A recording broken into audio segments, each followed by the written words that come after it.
ഇത് എത്രത്തോളം ആയിട്ടുണ്ടെങ്കിൽ അതിനൊക്കെ ഈ കാരണക്കാരി നീ ഒറ്റ ഒരുത്തി തന്നെയാണ്. മക്കൾ എന്തെങ്കിലും കുരുത്തക്കേട് കാണിച്ചു പറഞ്ഞാൽ അതൊക്കെ അങ്ങോട്ട് സമ്മതിച്ചു കൊടുക്കുക ചെയ്യുക. അവന്റെ അടുത്ത് കാര്യങ്ങൾ പറഞ്ഞ് മനസ്സിലാക്കി നേർവഴിക്ക് കൊണ്ടുവരില്ലേ വേണ്ട. ഇതിനൊന്നും പറ്റിയില്ലെങ്കിൽ പിന്നെ എന്തിനാ തന്തയും തള്ളിയാണ് പറഞ്ഞിരിക്കുന്നത്. ഞാൻ അവന്റെ അടുത്ത് ഇതൊക്കെ പറഞ്ഞ് മനസ്സിലാക്കാൻ നോക്കിയത് തന്നെ താത്ത.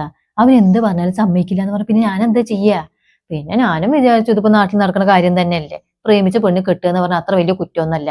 അപ്പൊ അവന്റെ ഇഷ്ടം എന്താന്ന് വെച്ചാൽ അത് നടക്കട്ടെ എന്ന് വിചാരിച്ചിട്ട് മിണ്ടാണ്ടിരുന്നതാണ്. ആ അത് പറ, നീ എല്ലാത്തിനും കൂട്ടു നിന്നു. പിന്നെ ഇപ്പൊ ആരെയും കുറ്റം പറയണ്. നിങ്ങൾ കുറെ നേരമായില്ല താടിക്കും കൈ കൊടുത്തിട്ട് ഇരിക്കാൻ തുടങ്ങിയിട്ട്. നിങ്ങളും കൂടി അറിഞ്ഞിട്ട് ഈ കാര്യങ്ങളൊക്കെ ഇവിടെ നടക്കണത്. പെണ്ണെ നീ വെറുതെ എന്റെ വായിരിക്കുന്നത് കേൾക്കാൻ നിൽക്കണ്ടാട്ടോ. ഞാൻ ഈ കാര്യങ്ങൾ അറിയണത് നീ ഇപ്പൊ ഇവിടെ വന്ന് പറയുമ്പോഴാണ്. അല്ല അറിഞ്ഞിട്ടിപ്പോ പ്രത്യേകിച്ച് കാര്യമൊന്നുമില്ല. നമ്മുടെ വാക്കിനൊക്കെ ഇപ്പൊ എന്താ ഇവിടെ ഒരു വില. നീയും കൂടി കേട്ടതല്ലേ അവൾ ഈ പറഞ്ഞതൊക്കെ. ചെക്കനാണല്ലോ വിളിക്കണ്. ഷക്കീറാണേ. അവരെത്തിയെന്ന് അറിയാൻ വേണ്ടി വിളിക്കായിരിക്കും. ആ ഫോൺ ഇങ്ങടാ, ഞാൻ സംസാരിക്കാം അവന്റെ അടുത്ത്.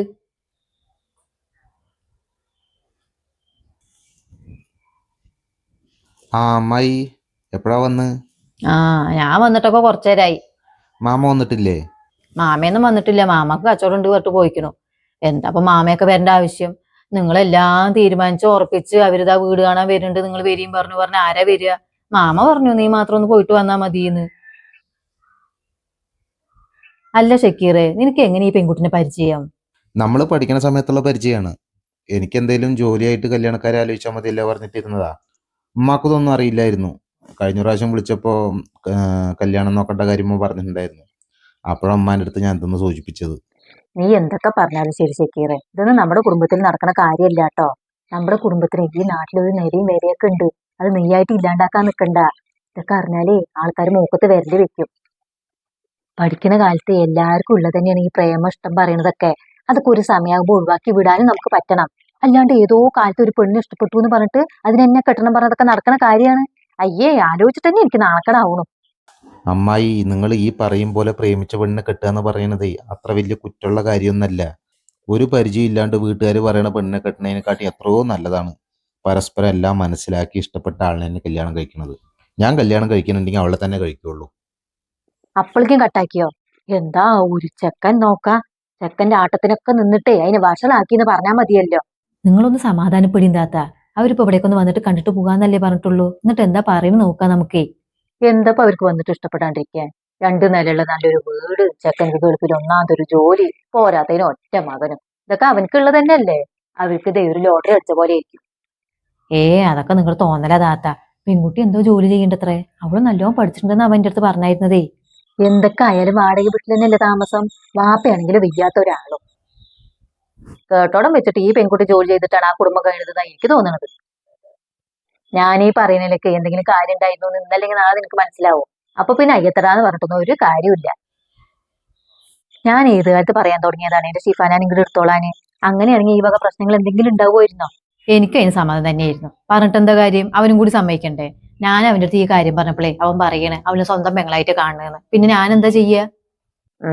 പണം പത്രാസൊക്കെ വരുമ്പോ ഉറപ്പണ് ഏട്ടത്തി അനിയത്തേക്ക് ആവും. ആരെ വിളിക്കുന്നു നോക്കട്ടെ, ഫോണും കൂടി എടുക്കുന്നതാത്ത.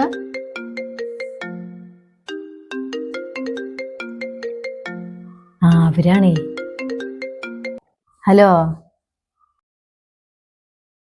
അതെ ജംഗ്ഷൻ എത്തിയില്ലേ? ജംഗ്ഷൻ കഴിഞ്ഞിട്ട് വലത് സൈഡിലേക്ക് ഒരു വഴി കാണുന്നില്ലേ? അത് കൂടെ വരുമ്പോ 3ാമത്തെ വീടാണ്. ഒരു മഞ്ഞ പെയിന്റ് അടിച്ചിട്ടുള്ള വീടാണ് കേട്ടോളേ. ആ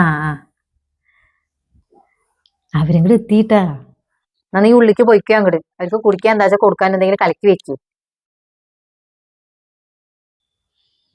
ഇരിക്കി പാടി.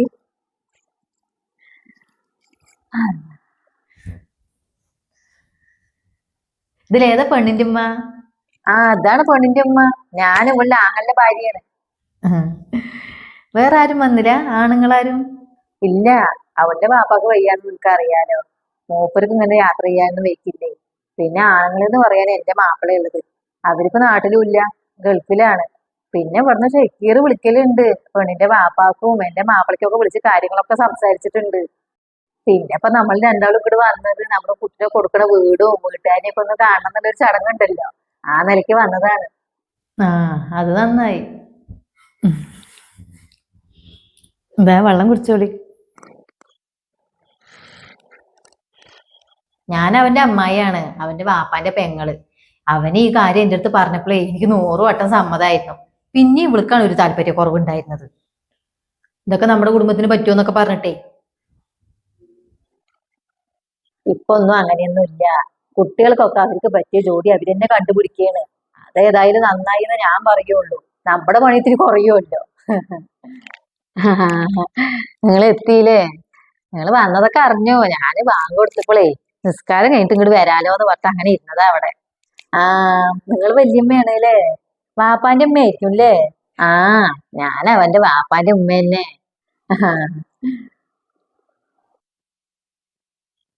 വെള്ളമൊക്കെ കുടിച്ചില്ലേ? എന്നാ വീടൊക്കെ കണ്ടോളി.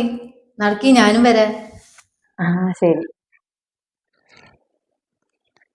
നീ അങ്ങോട്ട് നടന്ന പെണ്ണേ, ഞാൻ വരെ. ഉമ്മാന്റെ വിശേഷം എന്തൊക്കെ? സുഖന്നല്ലേ?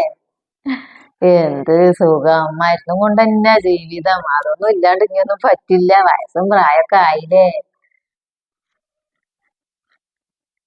വീടൊക്കെ ഇഷ്ടപ്പെട്ടില്ലേ? മൊത്തം 3 റൂമുണ്ട്. താഴെ 2 റൂമുണ്ട്, മുകളിൽ 1 റൂമുണ്ട്. മുകളിലത്തെ റൂം പിന്നെ അവന്റെയാണ്. അവൻ വരുമ്പോ മാത്രമേ തുറക്കുള്ളൂ. ഇവരൊന്നും രണ്ടാളും അങ്ങോട്ട് കയറുകയില്ല. പിന്നെ ഇപ്പൊ ഇവർക്ക് രണ്ടാൾക്ക് എന്ന് പറഞ്ഞാൽ താഴെ പെരുമാറാൻ തന്നെ ഇഷ്ടംപോലെ സ്ഥലം ഉണ്ടല്ലോ. ആ, പെൺകുട്ടി എന്തോ ജോലി ചെയ്യണ്ടെന്നല്ലേ പറഞ്ഞ്? ആ, അവളിപ്പോ ജോലിയിൽ കയറിയിട്ട് 6 മാസമായിട്ടുള്ളേ. കല്യാണം കഴിഞ്ഞാലും ജോലിക്ക് പോകണമെന്ന് അവള് പറയണത്. നിങ്ങൾ ഈ വീടും പത്രാസൊന്നും കണ്ടിട്ടേ കണ്ണുമഞ്ഞളിക്കാൻ നിക്കണ്ട കേട്ടോ. അവളെന്റെ നാത്തോനായതുകൊണ്ട് പറയുകയില്ല. അതിനെ കാണുമ്പോ അയ്യോ പാവം പിടിച്ച സ്വഭാവമൊന്നുമല്ല. അതിന്റെ ഉള്ളിലേ വേറൊരു മുഖം കൂടിയുണ്ട്. അവളെ എന്റെ അടുത്ത് പറയാനേ, ഒരു മരുമകള് വന്നു പറഞ്ഞ ഇവിടുത്തെ എല്ലാ പണിയും അവള് ചെയ്യും. പോരാത്ത അതിന് അമ്മാനെ നോക്കേണ്ട കാര്യങ്ങളുണ്ടല്ലോ, അതൊക്കെ ഈ അവളിന്ന് ഒഴിവാകും പറഞ്ഞാ ഇരിക്കുന്നത്. ഇതൊന്നും ഞാനായിട്ട് പറയണതല്ല കേട്ടോ, അവളെ എന്റെ അടുത്ത് പറഞ്ഞ കാര്യങ്ങളാണ്. കല്യാണം കഴിഞ്ഞാലും ഒരു ജോലിക്ക് വിടാന്ന് പറഞ്ഞിട്ടുണ്ടായിരുന്നു. അതാ പിന്നെ നമ്മളിതിന് സമ്മതിച്ചത് തന്നെ. കല്യാണം കഴിയണവരെയൊക്കെ അവള് അങ്ങനെ പലതും പറയും. കല്യാണം കഴിഞ്ഞാലേ നിങ്ങളുടെ മകളോട് അനുഭവപ്പണി ചെയ്യുന്നത് കാണേണ്ടി വരും നിങ്ങക്ക്. അവളെ കാര്യം സഹായിച്ചെടുക്കാൻ മിടുക്കത്തിയാണ്. അല്ലാണ്ട് അവൾ ഒന്നും കാണേണ്ടി കല്യാണത്തിന് സമ്മതിക്കും നിങ്ങൾക്ക് തോന്നുന്നുണ്ടോ? അവളുടെ മകനിക്ക് എന്റെ മകളിനെ ചോദിച്ചതാ, എനിക്കെന്താ കൊടുത്തൂടെ? 2 നില വീട്, ചെക്കനക്ക് നല്ല ജോലി, പോരാത്തതിന് ഒറ്റ മകനും. ഞാനെന്താ ചെയ്തില്ല? സമ്മതിക്കില്ല ഞാൻ. എനിക്കറിയാം അവളുടെ സ്വഭാവം. ആ, എനിക്കിപ്പോ ഇതൊക്കെ നിങ്ങളുടെ പറയേണ്ട വല്ല കാര്യമുണ്ടോ? അവളെന്റെ നാത്തൂനാണ്. അവളുടെ മകനക്ക് ഒരു കാര്യം വരുമ്പോ ഞാൻ മുടക്കാൻ നിൽക്കുവോ? പിന്നെ എന്താ പറഞ്ഞത്? നിങ്ങളുടെ അയ്യോ പാവം കണ്ടിട്ട് ഞാൻ പറഞ്ഞു പോയതാണ്. ഞാൻ അറിഞ്ഞ ഒരു കുഴിയിൽ പെടുത്തണ്ടല്ലോ ആ കുട്ടിനെന്ന് പറഞ്ഞിട്ട്. കല്യാണം കഴിഞ്ഞിട്ട് നമ്മുടെ കുട്ടി കണ്ണീര് കുടിച്ചും കൊണ്ട് ഇരിക്കുന്നത് കണ്ടാലേ എന്താ ഒരു സമാധാനം ഉള്ളത്?